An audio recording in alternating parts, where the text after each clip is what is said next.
侪人爱啉乌糖手摇的饮料，但是用天然的古法来控的乌糖，因为真高工已经愈来愈少了。即卖市面上有真侪拢是使用糖来加工再制的还原的乌糖。这个还原乌糖本身是无败害，但是若是搁掺焦糖色素甲其他的添加物，恐惊对健康就真不利咯。专家来建议，要买乌糖进前，爱先看标示，这个手工甲古法的营养成分也是有差。啊，要安怎来看出因无共的所在呢？来看今仔日的真相急先锋。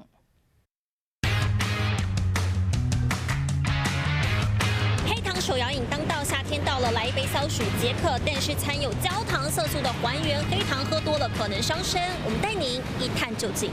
你唔通当作讲乌糖的色水愈深愈好，因为乌糖的成本较悬。若是用古法提炼，真高工产量过少，业者拢用甘蔗提炼的糖蜜甲白糖做原料，变成乌糖。一旦色水若无够深，就染色素，这个色素有致癌的危机。所谓的焦糖色素，目前使用工业制成都是用果糖加硫酸、高温高压去脱水造成的。那这个制成里面4种不同的工业制成，有3种会产生一些会伤害 DNA 的杂质，一些有毒的物质。那通常会伤害 DNA 的东西就有致畸胎性，还有可能有没有致癌性的风险。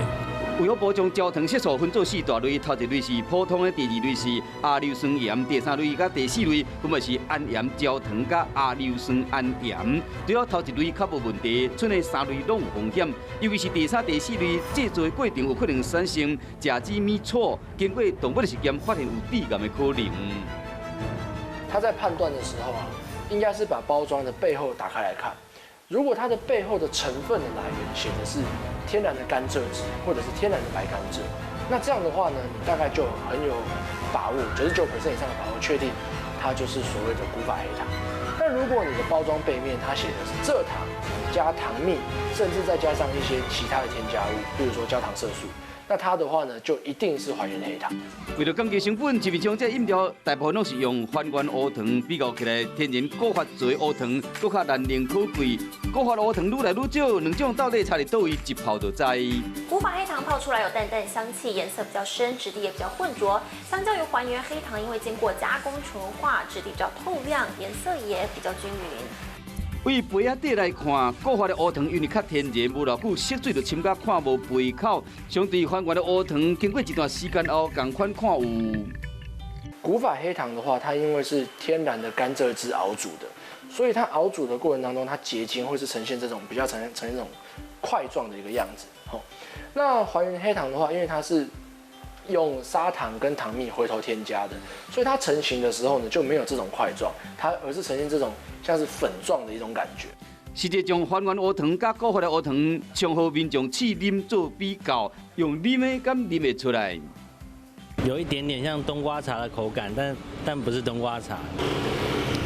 这个比较香，都很淡，可是这个有黑糖味，又清淡还是很香的。还原乌糖虽然讲有焦糖的香味，不过民众普遍认为古法的乌糖较清甜较顺。市面上有业者坚持炒乌糖无偌久，规身躯冻干，就是要保留乌糖原始的香气。手掌黑糖它不是加那些糖浆什么的，所以说它都要经过很长的时间拌炒，还有熬煮这样子，所以说在炒的时候会多了2、3倍的时间。炒乌糖并无简单，要将乌糖加热到170度左右，经过免啊反应产生焦化的物质。因为这个高工，才和这个焦糖色素有这个机会变成抹乌的工具。如果糖比较起来，反正黑糖是比较安全的。那唯一的问题就是黑糖制作的过程中，如果在最后炒干的时候，最后面的加热太快，会产生丙烯酰胺的问题。就是因为高工歹做，真业者会用焦糖色素的香料代替用炒的乌糖。当然，合法的食品添加物并无违法，只是快餐的时代下，人人讲究健康天然，嘛好消费者要买进前会加1分的考虑。